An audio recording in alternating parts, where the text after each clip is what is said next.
Salam əziz həmkarlar. Bildiyiniz kimi müəllimlərin işə qəbulu imtahanına sayılı günlər qalıb.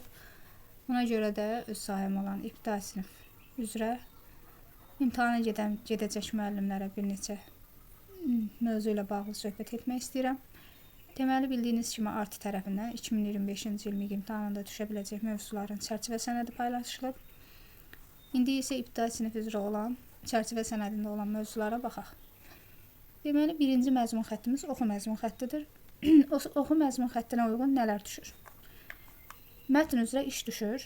Burada var mətnin strukturunun müəyyən edilməsi, yəni mətnin quruluşunun müəyyən edilməsi. Ümumiyyətlə, mətn deyəndə, mətnin ibtidai təhsil pilləsində iki növünü öyrənirik. İnformativ mətn, bir də bədii mətn. İnformativ mətn adından da göründüyü kimi informasiya vermək üçün istifadə olunur. Yəni, bizə informasiya verir həmin mətn. Bu, hər hansı bir texnologiyanın kəşfi ilə bağlı ola bilər, hər hansı bir icadla bağlı ola bilər, hər hansı bir ərazinin kəşf edilməsi ilə bağlı ola bilər və yaxud da hər hansı bir müharibə, sülh, danışıqlar və s. bu kimi mövzularda ola bilər. Bədii mətnlər isə bədii xarakter daşıyır. Bura əsasən nağıllar, hekayələr, təmsillər, əfsanələr və s. daxildir. Mətnin strukturu deyəndə əsasən abzaslar, yarımbaşlıqlar bunlardan söhbət gedir. Abzaslar bildiyimiz kimi, yəni qarşısında boşluq işarəsi ilə ayrılır mətndə. Yarımbaşlıqlar isə, yəni həmin abzaslara uyğun mətni necə adlandırmaq olar, necə yarımbaşlıqlar vermək olar, bu haqdadır. Yarımbaşlıqlar, əgər mətni yarımbaşlıqlarla adlandır deyirsə və yaxud da ayırın deyirsə, bu zaman həmin abzasa diqqət edirik. Görək həmin abzasda ən çox nəydən bəhs olunur? Bizə nə demək istəyir? Yəni bir növ həmin hissəni ayrı bir mətn kimi təsəvvür edirsiniz və mətnə ad verirsiniz. Yəni, ümumi mətndən çıxış eləmirsiniz. Sırf həmin abzasa aid yarımbaşlıqla adlandırın deyirsə, sırf həmin abzası götürüb mətn təsəvvür edirsiniz. İkinci isə səbəb-nəticə əlaqəsinin müəyyənləşdirilməsi. Səbəb-nəticə əlaqəsini müəyyənləşdirmək üçün bir şey yadda saxlamaq lazımdır ki, birinci səbəb baş verir, sonra nəticə baş verir. Yəni, səbəb olmadan nəticənin olması mümkünsüzdür. Əgər sual cədvəl formasında ola bilər və yaxud da cümlə formasında ola bilər, bizə deyirsə ki, səbəbi müəyyən edin, bu zaman həmin cümləni mətndə axtarıb tapırıq. Və səbəb deyirsə, həmin cümlədən əvvəlki hissəni oxuyuruq. Görək bu cümlə, bu fikir, bu nəticə nəyin nəticəsində olub? Yəni, bunun səbəbi nə idi ki, bu baş verib? Əvvələ baxırıq. Nəticə deyirsə, həmin nəticəni tapmaq tələb olunursa, həmin cümləni mətndə tapırıq və həmin daha doğrusu səbəbi verir bizə, deyir ki, nəticəni tap. Səbəbi mətndə tapırıq, nəticə deyirsə, həmən cümlədən sonraya baxırıq.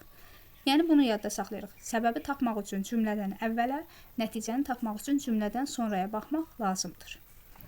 İdeyanın müəyyən edilməsi. İdeyanı müəyyən etmək üçün nə etmək lazımdır?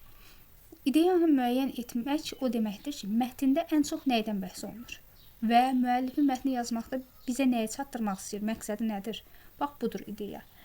Əgər ideyanı tapmaqda çətinlik çəkirsinizsə, mətni bir neçə dəfə oxuyun. Görün, ən çox nəydən bəhs olunur və yaxud da variantlara baxın. Görün, o variantlardakı nəydən ən çox mətndə bəhs olunur. Bu olacaq bizim ideyamız. Problem və onun həll yollarının müəyyən olunması, yəni bizə mətndə hər hansı bir problemdən danışa bilər, onun həll yollarını açıq və qapalı şəkildə verə bilər. Yəni, açıq şəkildə mətnin daxilində verilmiş ola bilər, qapalı şəkildə isə o həll yollarını gedişata uyğun olaraq özümüz müəyyən eləməliyik. Obrazların səciyyələndirilməsi, yəni hər obraza uyğun xüsusiyyətlər nəzərdə tutulur. Yəni, mənfi xüsusiyyətlər, müsbət xüsusiyyətlər. İndi mənfi, müsbət deyəndə ona uyğun da əlavə xüsusiyyətlər orada verilə bilər. Bu, sualın qoyuluşundan asılıdır. Sözün kontekstə uyğun mənası üzrə iş, sözün həqiqi və məcazi mənası.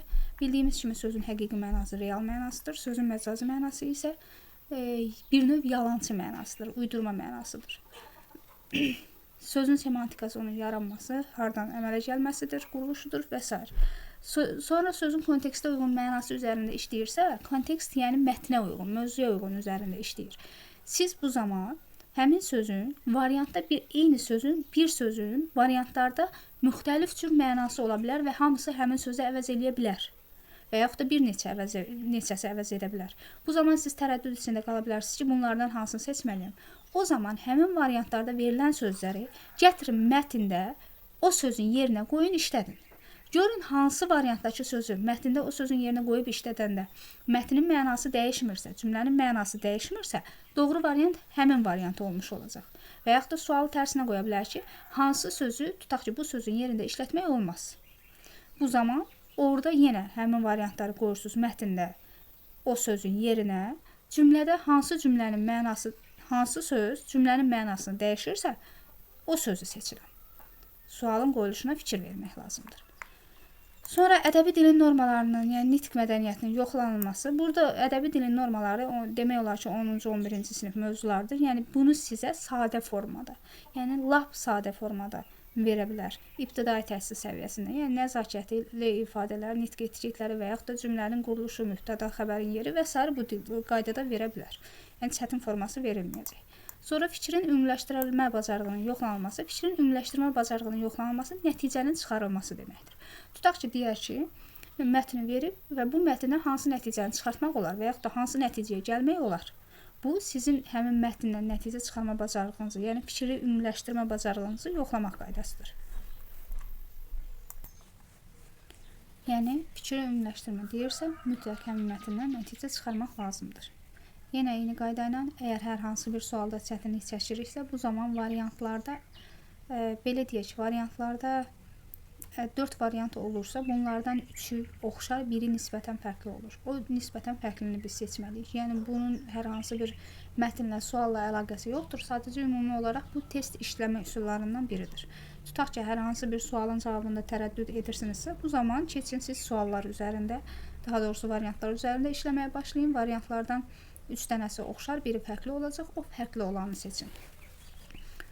Sonra açıq və sətraltı informasiyanın müəyyənləşdirilməsi, yəni bunu bayaq da biraz izah etdik. Yəni sizə orada informasiya açıq şəkildə verilə bilər, yəni mətndə görünən formada verilə bilər və yaxud da sətraltı verilə bilər ki, bunu da sətraltı verilən informasiyanı da siz özünüz orada müəyyən etməlisiniz. Belə deyək, oradan nəticə çıxararaq həmin informasiya, həmin məlumata gəlməlisiniz. Sonra yazı məzmun xətti. Yazı məzmun xətti üzrə durğu işarələrinin işlənmə qaydasından bəhs olunacaq, orfoqrafiya qaydaları və əməli yazılar. Deməli, durğu işarələrinin işlənmə qaydası ibtidai təhsil üzrə nə ola bilər? 2 nöqtə, dırnaq işarəsi, vergül, nöqtə, nida və s. bu kimi durğu işarələri olacaq. Tutaq ki, sizə qısa mətn verə bilər və orada boşluqları verə bilər. Deyər ki, burada işlənə bilən durğu işarələrini müəyyən edin. Birinci başlayaq nöqtədən. Nöqtə bildiyimiz kimi sözün sonunda qoyulur. Sonra sıra saylarının, daha doğrusu hər hansı bir sıranı nömrələyərkən rəqəmlərdən sonra qoyulur. Vergül isə sadalanan sözlər, sadalanan cümlələr arasında qoyulur. Dırnaq işarəsi statlarda qoyula bilər. Tutaq ki, demişdir. 2 nöqtə, sonra dırnaq, sonra stat, yenə dırnaq bağlanır və nöqtə. Kiminsə fikrini deyərkən qoyula bilər. Sonra 2 nöqtə əsasən o dırnaq işarəsindən əvvəllərə düşür. Nida cümlələrinin sonunda ola bilir. Nida cümlələrini müəyyən etmək üçün həmin cümlələrdə yüksək hiss, həyəcan ifadə olunur. Yəni, bu qorxu ola bilər, sevinc ola bilər, təəccüb ola bilər və s. Məncə, durğu işarələrindən, yəni bəhs etdiklərim xaricində düşə biləni, yəni çətin versiyası olmayacaq. Orfoqrafiya qaydaları. Orfoqrafiya qaydaları sözlərin düzgün yazılış qaydalarıdır. Sözlərin düzgün yazılış qaydaları da yenə deyirəm, bildiyimiz kimi bu əsasən ola bilir nımı, ambar, nə bilim, tənbəl, lampa və s. bu kimi sözlərin yazılışı ilə bağlı ola bilir. Sonra sümbül dedik bayaq, nımı, qoşa samitli, qoşa saitli sözlərin yazılışı ilə ola bilər. Tokka, hoppanmaq və s. bu kimi sözlərlə bağlı orfoqrafiya qaydalarından bəhs oluna bilər. Əməli yazılar. Əməli yazı nümunələrindən demək olar ki, keçənki MİQ imtahanında düşməmişdi sual.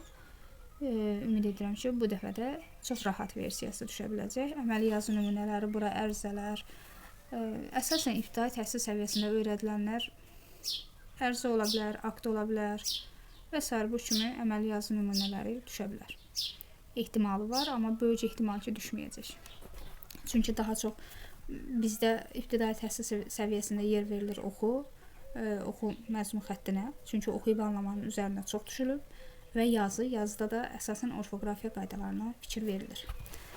Keçirik dil qaydalarına. Dil qaydalarında əsasən baxırıq fonetika. Fonetika bildiyiniz kimi saitlər mövzusudur burada. Saitlər mövzusu əlifbamızda 9 sait var. O saitləri qalın, incə, açıq, qapalı, dodaqlanan, dodaqlanmayan olmaqla 3 qrupda müəyyənləşdiririk və bir saitə uyğun olaraq bunların hər üçü aid ola bilir. Tutaq ki, A deyiriksə, A qalındır. Qalın, incə ayrımında. Sonra dodaqlanan, dodaqlanmayan qismindən dodaqlanmayandır. Qapalı, açıq qismindən isə açıqdır. Yəni A qalın, açıq və dodaqlanmayan saitdir. Görürsünüzmü? 3 yerə ayrıldı. Mənə elə gəlir ki, saitlər də bundan artıq bir şey uzaqbaşı saitlərin orfoqrafiya qaydaları filan ola bilər. Daha irəli səviyyəsi yoxdur. Keçirik samitlər. Samitlərdə kar və cingiltili qarışıq ola bilər. Sözlərdə samitlərin tələffüzü ola bilər. Burada əsasən söz sonunda c, ç, b, p, d, t, c, ç, buna belə deyirik, bədən gözü, b, d, c, c samitləri. Bu 4 samitin söz sonunda tələffüzünə ən çox yer verilə bilər. Heca. Heca bildiyimiz kimi sözün asanlıqla bölünə bilən hissəsinə heca deyilir. Sözün hecaya ayrılması sözün sətirdən sətirlə keçirilə bilməsi demək deyil. Bunu yadda saxlamaq lazımdır. Çünki hər hecaya ayrılan söz mütləq sətirdən sətirlə sətrə keçirilə bilər deyə bir qanun yoxdur. Misal üçün, ana sözü A-la ayrıldı 2 hecaya, amma bu sözü mən sətirdən sətrə keçirə bilmərəm. Çünki əgər heca bir saitdən ibarətdirsə, onu sətirdən sətrə keçirmək mümkünsüzdür. Hecalar saitlərin sayı ilə müəyyən olunur. Bunu bilmək lazımdır. Sözdə nə qədər sait varsa, o qədər heca var deməkdir. Vurğudan demək olar ki, ümumiyyətlə sual düşmür. Düzdür, burada mövzu olaraq verilib. Amma vurğudan indiyə qədər MİQ imtahanına sual düşməyib. Həmçinin heç vurğunu Dövlət İmtahan Mərkəzi proqramından da çıxardıblar. Vurğunun üstündə çox dayanmağa ehtiyac yoxdur. Ahəng qanunu sözdə qalın və ya incə saitlərin bir-birini izləməsinə ahəng qanunu deyilir. Yəni, sözdəki bütün saitlər incədirsə, ahəng qanununa tabidir və yaxud da bütün saitlər qalındırsa, yenə ahəng qanununa tabidir. Əgər sözdə həm qalın, həm incə sait varsa, bu zaman söz ahəng qanununa tabi olmayacaq. Orfoepiya və orfoqrafiya normaları. Orfoepiya normaları sözün, yəni deyilişi, orfoqrafiya normaları isə sözün yazılışıdır. İbtidai təhsil səviyyəsində sözün yazılışında, deyilişi və yazılışında əsasən yer verilir B, D, C, C samitlərinin söz sonunda deyilişinə və yazılışına, qoşa saitli, qoşa samitli sözlərin deyilişinə və yazılışına. Sonra mənsubiyyət şəkilçisi artırılanda sözün son hecasında saitlərin düşməsi oğul, sonra ağıl, alın, alın, burun və s. bu kimi sözlərin yazılışına və yaxud da deyilişinə fikir verilir. Yəni, bu tip suallar düşə bilər. Növbəti sözün səs tərkibinə görə təhlili. Sözün səs tərkibinə görə təhlili, yəni fonetik təhlil nəzərdə tutulur. Biz bilirik ki, fonetik fonem səs deməkdir. Sözün səs tərkibinə görə təhlili onun fonetik cəhətdən təhlil olunmasıdır. Sözün səs tərkibinə görə təhlil etdirsə, sözün deyilişi üzərində təhlil aparırıq, yazılışı üzərində yox. Yəni, bu da necə olur? Saitlərin qalın, incə, dodaqlanan, dodaqlanmayan, açıq, qapalı və s. bu cür olması, samitlərin kar, cingiltili olması və yaxud da kar, cingiltili qarşılığı və s. bunlar nəzərdə tutulur. Dil qaydalarının ikinci alt bölməsi leksikadır. Sözün leksik və qrammatik mənası. Sözün leksik mənası nədir? Sözü deyəndə ağlımızda ilk nə canlanırsa, bu olur onun leksik mənası. Tutaq ki, deyirəm ki, kitab. Kitab nədir? Oxumaq üçün, öyrənmək üçün vasitə. Ağlımda görürsünüz, bir təsəvvür yarandı. Deməli, bu sözün leksik mənası var. Və yaxud da deyirəm ki, sevinç. Sevinç nədir? Sevinmək, yəni şadlanmaq. Ağlımda bir şey canlandı mı, sevinç deyən kimi, yəni sevinmək canlandı. Bu da olur onun leksik mənası. Elə sözlər var ki, onların leksik mənası yoxdur. Bunlar köməkçi nitq hissələrdir. Yəni leksik mənası olmayan sözlər köməkçi nitq hissələri olmuş olacaq. Misal üçün deyirəm ki, çünki. Çünki deyəndə mənim ağlımda heç nə canlanmır. Yəni çünki nədir? Çünkinin ardından mütləq nəsə gəlməlidir. Bir dənə bu canlanır. Amma çünki sözünün nə olması canlanmır. Və yaxud da hətta heç nə canlanmır. Artıq canlanmır, amma canlanmır, lakin nə bilim buna görə də odur, üzr istəyirəm. Axı, elə, vay, əlbəttə bunların heç birində mənim ağlımda heç bir şey canlanmır. Bu deməkdir ki, bu sözlərin leksik mənası yoxdur. Əgər bir sözün leksik mənası varsa, o əsas nitq hissəsinə aid olacaq. Yox, leksik mənası yoxdursa, bu köməkçi nitq hissəsinə aid olacaq. Yəni bunu belə yadda saxlamaq lazımdır. Leksik məna deyəndə ağlımızda sözün deyərkən ağlımızda bir şey canlanırsa, deməli leksik mənası var deməkdir. Qrammatik məna nədir? Qrammatik məna bütün sözlərin qrammatik mənası var. Yəni qrammatik məna o deməkdir ki, həmin söz hansı nitq hissəsinə aiddir. Kitab. Sualım verirəm, nə kitab? Qrammatik mənası var, isimdir. Və yaxud da deyirəm ki, amma, ancaq, lakin. Bunlar nədir? Hamısı bağlayıcıdır. Sözləri bir-birinə bağlayır. Qrammatik mənası var. Leksik məna deyəndə ağlımızda canlanan, sözü deyərkən ağlımızda nə canlanırsa o, qrammatik məna deyiriksə, hansı nitq hissəsinə aiddirsə, onu nəzərdə tuturuq. Sözün həqiqi və məcazi mənası, onu bayaq da dedik. Oxu məzmun xəttində sözün həqiqi mənası ilkin mənasıdır, yəni sözün birbaşa mənasıdır, düzgün mənasıdır. Məcazi məna isə sonradan uydurulmuş yalan mənasıdır. Tutaq ki, deyirəm ki, qızıl üzük. Görürsünüz, üzük qızıldan ola bilər, həqiqətən də var. Amma deyirəm qızıl payız, payız qızıldan ola bilmir, axı, deməli bu məcazi mənadır. Yəni həqiqi və məcazi mənada deyəndə bunu nəzərdə tutur. Frazeoloji birləşmələr. Frazeoloji birləşmələr deyirsə, mütləq bir şey yadda saxlamaq lazımdır ki, frazeoloji birləşmənin içində feil olur. Bu mütləqdir. Sözün həqiqi və məcazi mənası ilə frazeoloji birləşməni qarışdırmaq olmaz. Sözün həqiqi və məcazi mənası çox vaxt isimlərə və yaxud da sifətlərə aiddir. Frazeoloji birləşmə isə mütləq 2 dənə sözdən, ən azı 2 sözdən ibarət olmalıdır və bir tərəfi feil olmalıdır. Məsəl üçün, qan uddurmaq. Qan uddurmaq həm həqiqi mənası olur, həm də frazeoloji birləşmə olur. Deyir ki, ona qan uddururdu. Üzr istəyirəm, həqiqi mənası olur nədir? Yəni frazeoloji birləşmədir.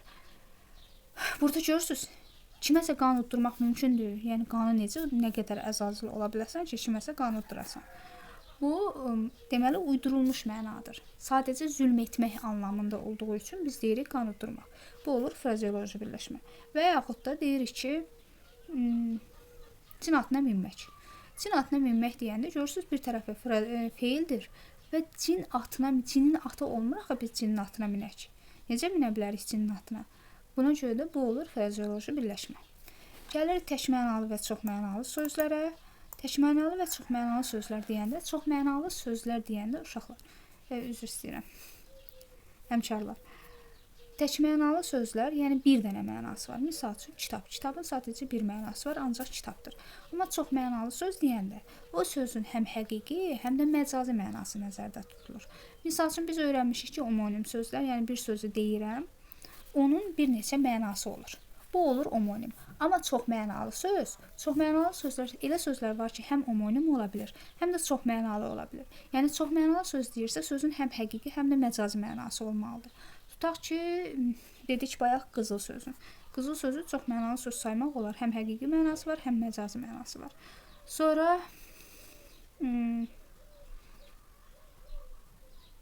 ətək sözü. Ətək sözü bir yubqa, yəni geyindiyimiz, qadınların geyindiyi ətək bu mənada ola bilir. Bir də dağın ətəyi, nə bilim, bu mənada işlənir. Bu olur çoxmənalı söz. Yəni bir neçə mənası var. Dağın ətəyi olmur. Yəni necə olmur? Həqiqi məna olmur. Dağın aşağı hissəsinə dağın ətəyi deyirik. Bir də var deyirik ətək. Bu olur çoxmənalı söz. Keçirik omonimlərə. Omonimlər nədir? Deyilişi və yazılışı eyni, mənaları fərqli olan sözlərdir. Misal üçün top. Bir var oynanılan top, bir də var silah top. Görürsünüz, eyni deyilir. Vurulsa eynidir, yazılışı eynidir, nə bilim, deyilişi eynidir. Amma burada diqqət eləməli nədir? Deyilişi və yazılışı, deyilişi, yazılışı və vurulsa. Yəni, omonim deyəndə vurğunun da eyni olması mütləqdir. Tutaq ki, misal üçün, mən deyirəm ki, vurma. Bir də var deyirəm, vurma. Görürsünüz, vurğunun yerini dəyişdim. Bu artıq omonim sayılmır. Ona görə deyirik ki, deyilişi, yazılışı və vurğusu eyni olan sözlər omonimlər olmuş olacaq. Omonimlərə nümunə kimi nə göstərə bilərik ki, tutaq ki, top. Bir oynanılan top, bir də silah növü top. Deyilişi, yazılışı eynidir, amma tamam fərqli mənalardır. Tutaq ki, başqa homonimlərə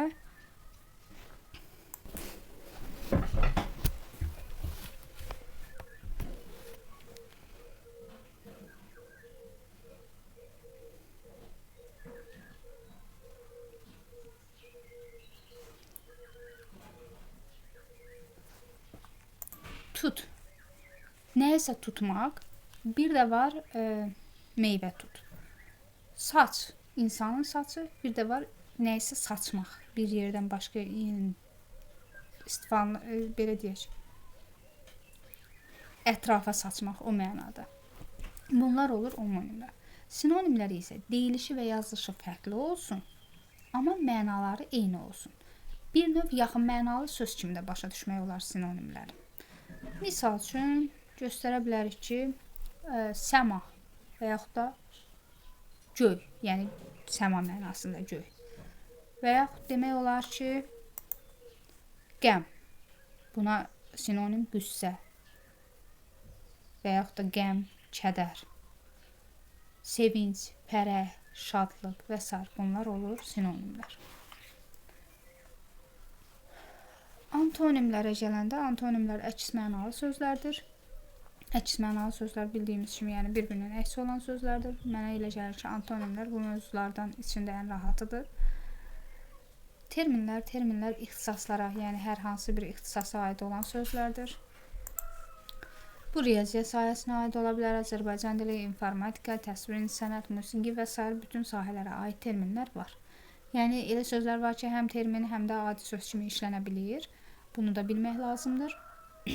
Sadəcə olaraq terminlər haqqında orada hər hansı bir sual olarsa, bu zaman fikir vermək lazımdır ki, həmin sual sadəcə elm sahəsinə aid ola bilirmi? İndi sualın qoyuluşundan asılı ola bilər. Deyə bilər ki, həm termin, həm də adi söz kimi işlənən sözü seçin və yaxud da deyə bilər ki, sadəcə termini müəyyən edin.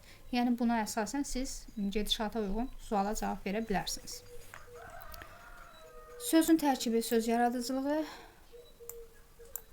Sözün tərkibi dedikdə kök və şəkilçi nəzərdə tutulur. Yəni sözün kökü, sözün ayrılıqda işlənə bilən hissəsi, təklikdə işlənə bilən hissəsi olur sözün kökü.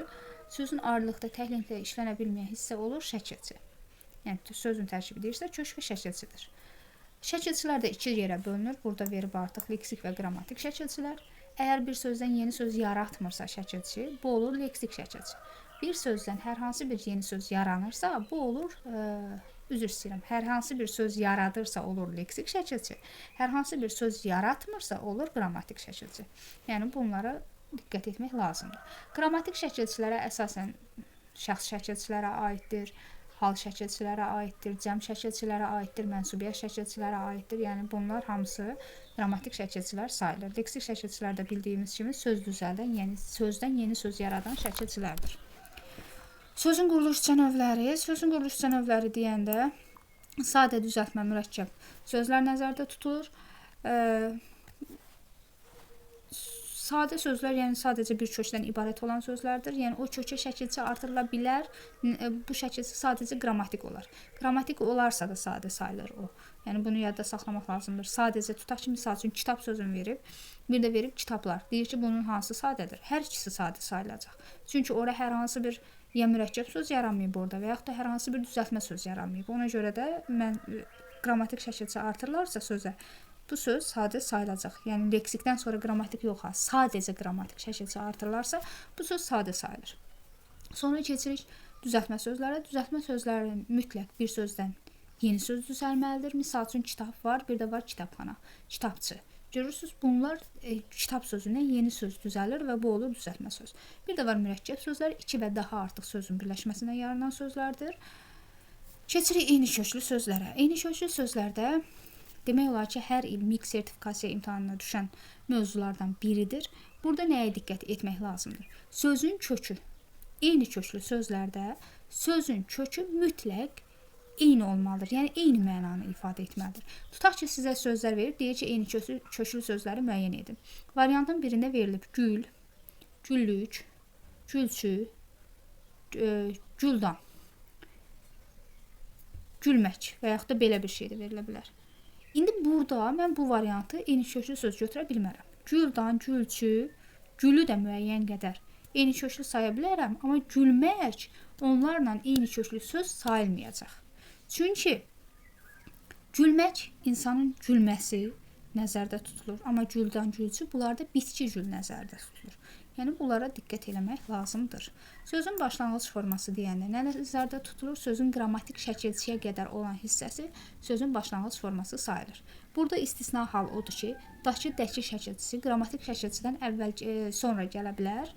Bu zaman başlanğıc formanı dakı şəkilçisinə qədər olan hissəni götürəcəyik. Məsəl üçün deyirik ki, dəftərçədən. Burada sözün başlanğıc forması dəftərçə olacaq. Yəni dənə qədər, dən qrammatik şəkilçisi, dənə qədər olan hissə olur başlanğıc forma. Bir də var deyirəm ki, kitablardakılar, yox, kitablardakından. Görürsünüz, kitab, sonra qrammatik şəkilçi lar, sonra leksik şəkilçi dakı və dan artırmışam. Biz başlanğıc formanı götürəcəyik kitablardakı. Yəni qrammatik şəkilçisində başlanğıc formanın içinə daxil edəcəyik. Çünki dakı şəkilçisi istisna şəkilçidir ki, burada başlanğıc forma dakıya qədər, yəni dakı da daxil olmaqla dakıdan sonraki qrammatik şəkilçiyə qədər olan hissə götürülür. Keçirik morfologiya. Morfologiya nitq hissələridir. İsim və onun morfoloji xüsusiyyətləri, yəni isim kim, nə, hara suallarına cavab verir. Sadəcə kim sualına cavab verənlər insanlar.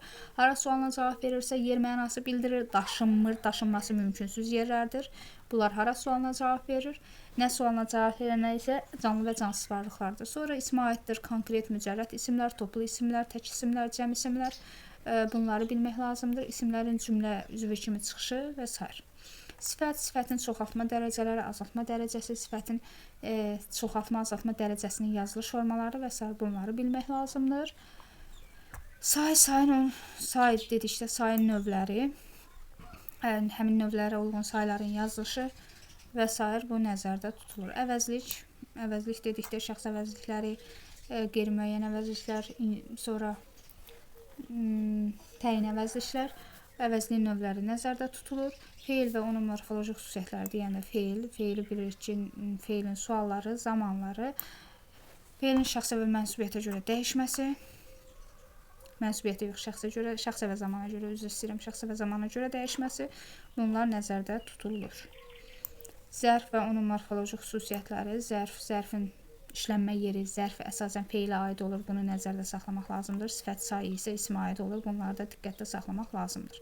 Əsas və köməkçi nitq hissələri, bayaq yuxarıda dediyim kimi, əgər bir sözü deyərkən onun mənası olursa, ağlımda bir fikir canlanırsa olur əsas nitq hissəsi, canlanmırsa olur köməkçi nitq hissəsi. Qoşma və onun xüsusiyyətləri, qoşma bildiyimiz kimi sözə qoşularaq müəyyən məna açıları əmələ gətirir. Və yeganə köməkçi nitq hissəsidir ki, qoşulduğu sözlə birlikdə hər hansı bir suala cavab verir. Həmçinin qoşmanın növləri, bənzətmə, məsafə və s. bu növlərə diqqət edirsiniz. Ola bilsin ki, qruplaşdırma olaraq deyək ki, qoşmanın və yaxud da hansı növündən istifadə olunmuşdur və s. Bağlayıcılar əsasən sözlər və mürəkkəb cümlələr arasında olur. Bir dənə burada qoşma ilə bağlayıcıda nəyə diqqət etmək lazımdır? Bunlarda ən çox ilə bağlayıcısın. Sual düşə bilər ki, ilə bağlayıcısı hansı cümlədə qoşmadır və yaxud da hansı cümlədə bağlayıcıdır. Əgər cümlədə ilə bağlayıcısını və bağlayıcısı ilə əvəz eləyə bilirsinizsə, bu olur bağlayıcı. Daha doğrusu ilə sözünü və ilə əvəz eləyə bilirsinizsə, bu olur bağlayıcı. Əvəz edə bilmirsinizsə, bu olur qoşma. Tutaq ki, deyirəm ki, Əli ilə mən məktəbə gedirdik. Əli və mən məktəbə gedirdik. Görürsünüz, olur. Deməli, bu bağlayıcıdır. Tutaq ki,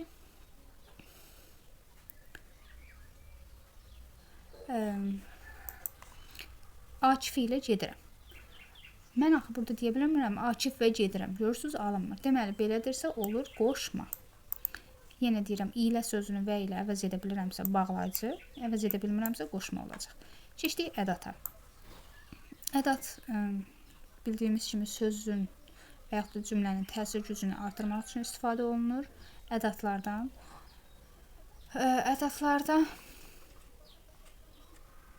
burada ədat və bağlayıcıdan da yenə ən çox düşmə ehtimalı olan bir şey var, onu da qeyd edim. Deyir ki, da, də ədatı ola bilir, bir də var da, də bölüşdürmə bağlayıcısı. Deyirəm ki, sən də gəl. Əgər Əgər mən burada da dədən sonra nə isə artıra bilirəm ki, deyirəm ki, səndə, o da, nə bilim, Aydan da, Ayxan da gəlsin. Görürsüz, burada artıq bölüşdürürəm. Bu olur bağlayıcı. Bir də var, deyirəm, bir də gəlmə. Görürsüz? Burada dadə olur ədat. Niyə? Qüvvətləndirdi. Deyirəm, bir də gəlmə. Bir də, nə bilim, 2-də, 3-də gəlmə deyə bilmirəm axı. Yəni, əgər dadə olan cümlədə mən əlavə sözlər artıra bilirəmsə və cümlənin mənası dəyişmirsə, bu olur bağlayıcı. Yox, artıra bilmirəmsə, bu olur ədat. Sonra modal sözlər və onun morfoloji xüsusiyyətləri. Modal sözlər, onların əsasən növlərini yadda saxlamaq lazımdır. Təsdiq bildirən modal sözlər var. Əlbəttə, doğrudan, şübhəsiz, həqiqətən və s. Ehtimal, güman, şübhə bildirən modal sözlər var. Gərək ki, görəksən, güman ki, deyəsən, yoxsa olmaya, ehtimal ki və s. ola bilir. Sonra nəticə, ümumiləşdirmə bildirən modal sözlər var. Nəhayət, əvvəli, ümumiyyətlə, bir sözlə, beləliklə, qısası. Fikrin mənbəyini bildirən modal sözlərdir. Məncə, səncə, bizcə, fikrimizcə, zənnimizcə və s. Sıra ardıcıllıq bildirənlər var. Birinci, əvvəlcə, əvvəla, ikinci. Bunlar sıra bildirən modal sözlərdir. Sonra təəssüf bildirən modal sözlər var ki, təəssüf ki, heyf ki, əfsus ki və s. Bənzətmə bildirənlər sanki, elə bil ki, güya və s. Bu kimi modal sözlər var. Modal sözlərdən sonra əsasən vergül qoyulur və istisnalar var ki, sanki, elə bil, güyadan sonra heç vaxt vergül qoyulmur. Modal sözlər haqqında da bu qədər və nida sonuncu mövzu. Nida və onun morfoloji xüsusiyyətləri. Nida dediyimiz kimi yüksək hiss, həyəcan bildirən sözlərdir ki, bu sözlər cümlədə işlənərək oradakı sevinc, heyranlıq, təəssüf, qorxu və s. cümlələr yaradır. Nidanın növləri də müxtəlifdir. Sevinç bildirən nida var, kədər bildirən nida var, qorxu bildirən var, çağrı bildirən var, nifrət, istehza, nə bilim, xof bildirənlər var, qəm, kədər bildirənlər var və s. Nidalar ümumiyyətlə ayrı yazılır. Cümlənin əvvəlində gələndə ondan sonra vergül qoyulur, ortada gələndə hər iki tərəfində, sonda gələndə isə əvvəlində vergül qoyulur. Və nida olan sözlərdə cümlənin sonunda nida və ya nöqtə qoyulur. Sintaksis. Söz birləşmələri. Sintaksisdə söz birləşmələri var. Söz birləşmələri nədir? İsmi birləşmələri olur, feili birləşmələri olur. İsmi birləşmələrin bir tərəfində olur, bir tərəfi ismi birləşmələrdəki sözlər isim olmalıdır. Yəni bir tərəfi feili birləşmələrdə isə bir tərəfi mütləq feil olmalıdır. Yəni söz birləşmələrinə aid olan əsas yadda saxlamalı qayda budur. Və yaxud da burada ismi birləşmələrin bir tərəfini verə bilər ki, hansı nitq hissəsi ilə ifadə olunub. Bu kimi suallar verə bilər. Mürəkkəb adlar. Mürəkkəb adlar nədir? Bir var mürəkkəb isimlər, bir də var mürəkkəb adlar. Mürəkkəb adlar bir neçə sözdən yaranan və tərkibində xüsusi isim olan sözlərdir, adlardır. Tutaq ki, nədir? Deyirəm ki, Azərbaycan Respublikası. Tutaq ki, Bakı şəhəri. Novruz bayramı. Bunlar olur mürəkkəb adlar. Mürəkkəb adların yazılış qaydaları var ki, tərkibində gün sözü varsa, yəni əlamətdar günlər var ki, misal üçün deyirəm ki, müstəqillik günü, nə bilim 8 noyabr zəfər günü, bu kimi sözlər varsa, bütün sözlər böyük hərflə yazılacaq.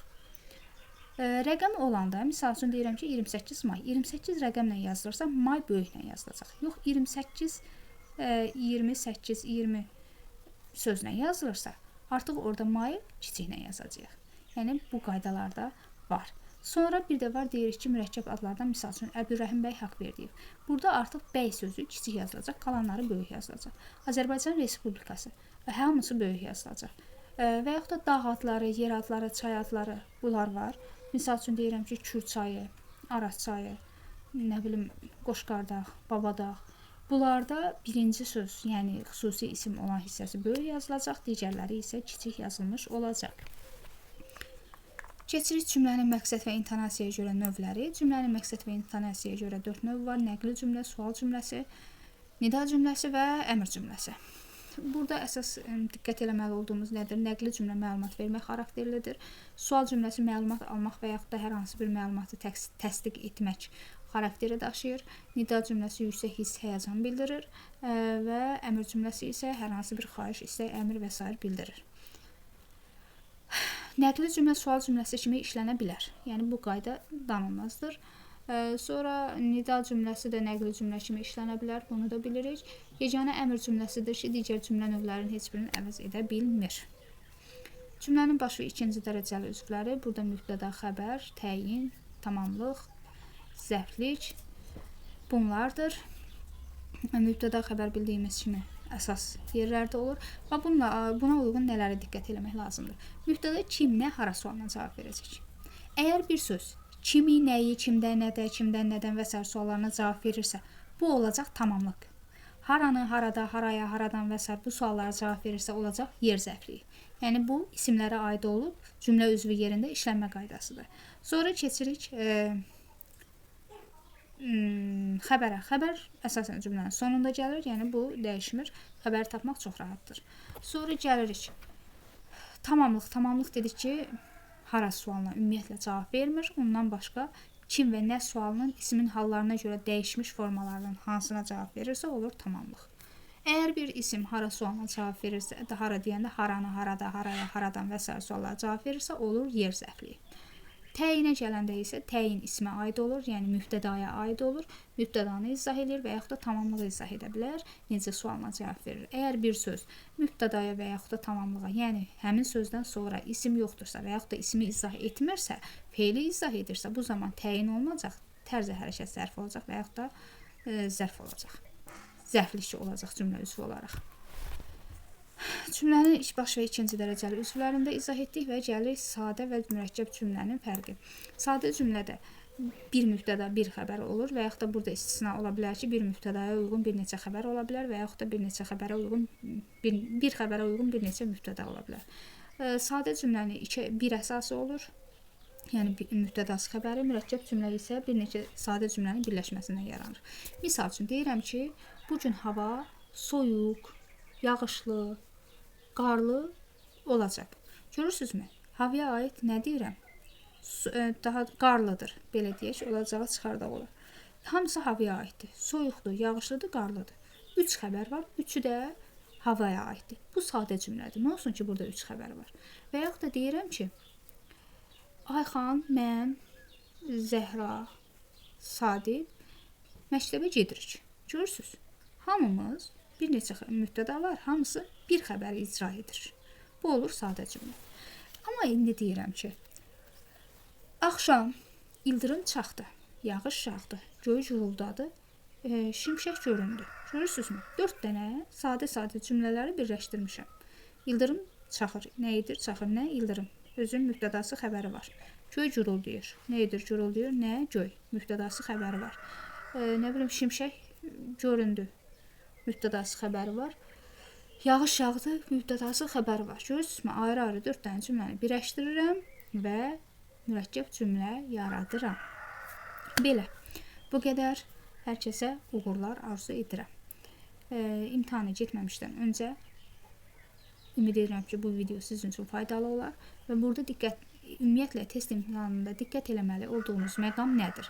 Testlə işləməyin birinci qaydası odur ki, yenə deyirəm, əgər görsəz ki, testin cavabını tapmaqda çətinlik çəksiniz, yəni bu qayda Azərbaycan dilinə aiddir, riyaziyyat tamamən hesablama üzərində olduğu üçün burada o qayda işləmir. Azərbaycan dilində tutaq ki, variantları baxırsınız ki, sualı heç cavabını tapa bilmirəm. Bu zaman variantlara baxırsınız. Variantlardan 3-ü oxşar, biri isə nisbətən fərqli ola bilər. Tamamilə fərqli də ola bilər. İndi imtahanı nisbətən çətin olduğu üçün orada nisbətən fərqli qoyurlar. Siz çalışın, o fərqli variantı tapıb həmin fərqli variantı işarələyin. Belə hər kəsə uğurlar. Ümid edirəm ki, inşallah hər kəs daha yaxşı nəticə əldə edər.